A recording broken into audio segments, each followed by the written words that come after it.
आकर्षण विध्वंसकारी होता है। विश्व में निष्कलंक पौरुष सा सुंदर कुछ नहीं। स्त्री से स्वच्छंद कोई जीव नहीं। स्त्री में पुरुष से 2 गुना भूख, 4 गुना लज्जा और 8 गुना कामुकता होती है। भले ही तुम मान लो कि तुमने सब कुछ जान लिया है, फिर भी तुम स्त्री को कभी नहीं जान सकते। मन के किसी कोने में उसके लिए जो भावनाएं हैं वे रह रहकर मुझे आंदोलित करती थी।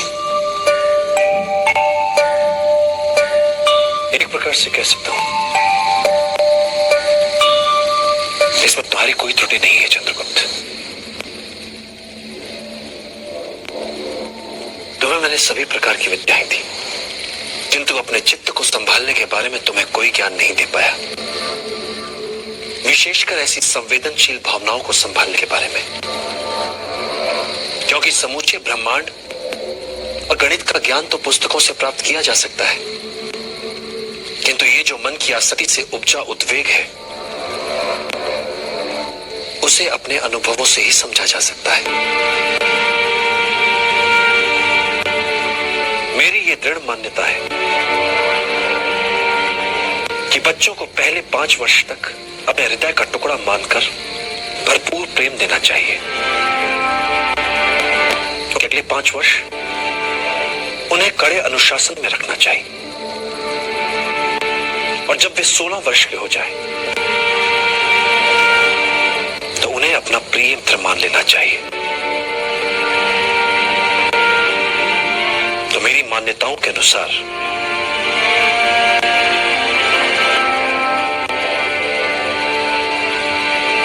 अब तुम मेरे प्रिय मित्र की तरह हो चंद्रगुप्त,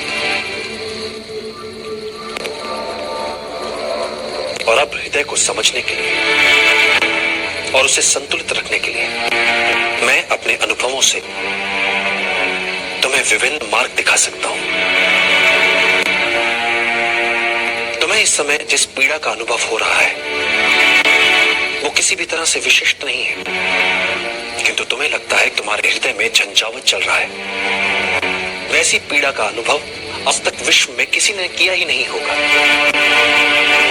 किंतु ये एक साधारण सा आकर्षण मात्र है।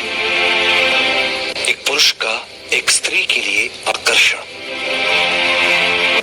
यदि इस आकर्षण और इस आकर्षण के प्रभाव को ना किया गया तो इसके भयंकर दुष्परिणाम हो सकते हैं।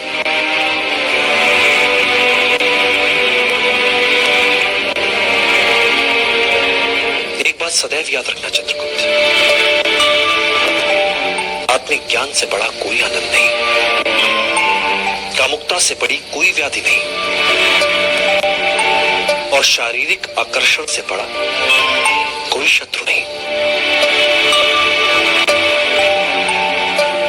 आचार्य, एक स्त्री और पुरुष का मिलन कोई बुरी बात होती है?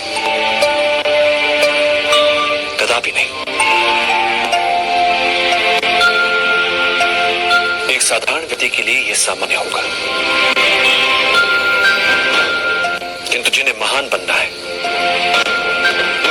जिन्होंने अपने लिए एक महान लक्ष्य निर्धारित किया है, उनके लिए घातक होगा, आत्मघाती होगा। जिसके मन पर प्रेम, आसक्ति, आकर्षण ने डेरा जमा रखा हो, वो व्यक्ति अपनी सत्ता और शक्ति का निष्पक्ष रूप से निष्पादन करने में असमर्थ हो जाता है। फिर वो अपने ही पूर्वस्व छाया भर रह जाता है। वो सदैव असुरक्षा की कुंठा से पीड़ित रहता है। इस किसी किसान, किसी व्यापारी, किसी पदाति सैनिक के लिए सामान्य हो सकता है, किंतु जिसने अखंड भारत के सम्राट बनने का लक्ष्य निर्धारित किया हो, उसके लिए प्रेम आसक्ति कामुकता उसके पतन का कारण होती है।